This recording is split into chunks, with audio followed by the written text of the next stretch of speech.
Assalamualaikum warahmatullahi wabarakatuh. Para pemirsa Puarta Berita Channel dimanapun Anda berada, kali ini Puarta Berita Channel akan memaparkan sebuah kisah nyata di zaman Khalifah Umar Ibnul Khattab, yaitu di Khalifah yang kedua setelah Abu Bakar As-Siddiq.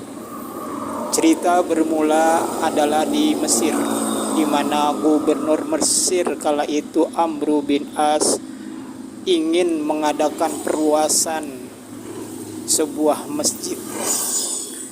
Tapi sayang di sana ada sebuah gubuk milik Yahudi.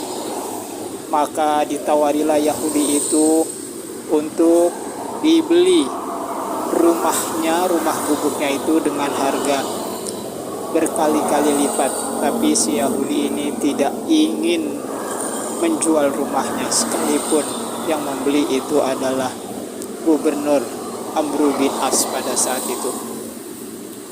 Karena Yahudi ini tetap berkeras, maka Amr bin As dengan kekuasaannya mengatakan kepada para pengawalnya untuk segera menggusur rumah Yahudi itu. Maka digusurlah rumah itu, sehingga perluasan masjid di Mesir itu menjadi dibangun sesuai dengan kehendak gubernur Amr bin As. Si Yahudi yang merasa terzalimi ini akhirnya pergilah dia ke kota Mekah untuk menemui untuk menemui Khalifah Umar Ibnul Khattab. Sampai di sana ia mengadukan perihal nasibnya yang dizalimi oleh gubernur Mesir Amr bin As. Maka si Yahudi ini diperintahkan oleh Khalifah Umar Ibnul Khattab untuk mengambil sebuah tulang yang panjangnya yang cukup panjang ya. Maka digarislah dengan lurus tulang itu oleh pedang Khalifah Umar Ibnul Khattab. Lalu diberikanlah kepada si Yahudi itu, "Wahai Yahudi, bawalah tulang ini ke hadapan Amr bin As."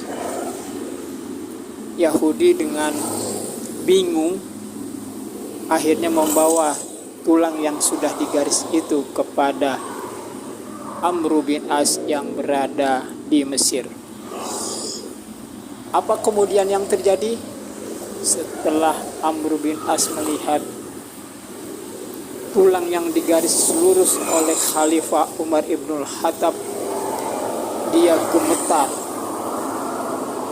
seakan-akan Khalifah Umar Ibnul Khattab berkata kepadanya, "Wahai Amr bin As, jangan semena-mena karena kamu berkuasa.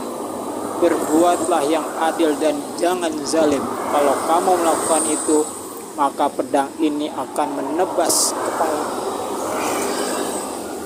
Lalu serta-merta Khalifah gubernur Mesir Amr bin As memerintahkan kepada bawahannya untuk menghentikan perluasan masjid di kota Mesir itu dan bangunkan lagi rumah si Yahudi itu. Si Yahudi terheran-heran melihat peristiwa ini. Dia merasakan keadilan ajaran Islam. Lalu bertanyalah si Yahudi ini kepada Amr bin As, "Wahai Amr bin As, mengapa engkau bangunkan kembali rumahku yang telah engkau robohkan?" "Iya, wahai Yahudi, ini kesalahanku. Aku zalim kepada rakyatku sendiri. Aku zalim kepada masyarakatku sendiri. Karena dalam agama Islam, apapun agama kamu tidak boleh berbuat sewenang-wenang. Maka aku kembalikan lagi rumah kamu. Tenang saja, aku tidak akan robohkan lagi, dan perluasan masjid tidak aku lakukan lagi." Lalu serta-merta si Yahudi ini berkata kepada Amr bin As, "Wahai Amr bin As, kalau aku tahu ajaran Islam seadil ini sejak lama, aku sudah memeluk agama Islam. Sekarang ambillah rumahku itu, enggak usah kau bayar. Aku ikhlaskan rumahku, bubuku itu engkau perluas untuk masjid yang akan kau bangun. Dan mulai hari ini aku nyatakan, aku bersyahadat mengatakan aku masuk Islam. Asyhadu an la ilaha illallah wa asyhadu anna Muhammadar Rasulullah sallallahu alaihi wasallam."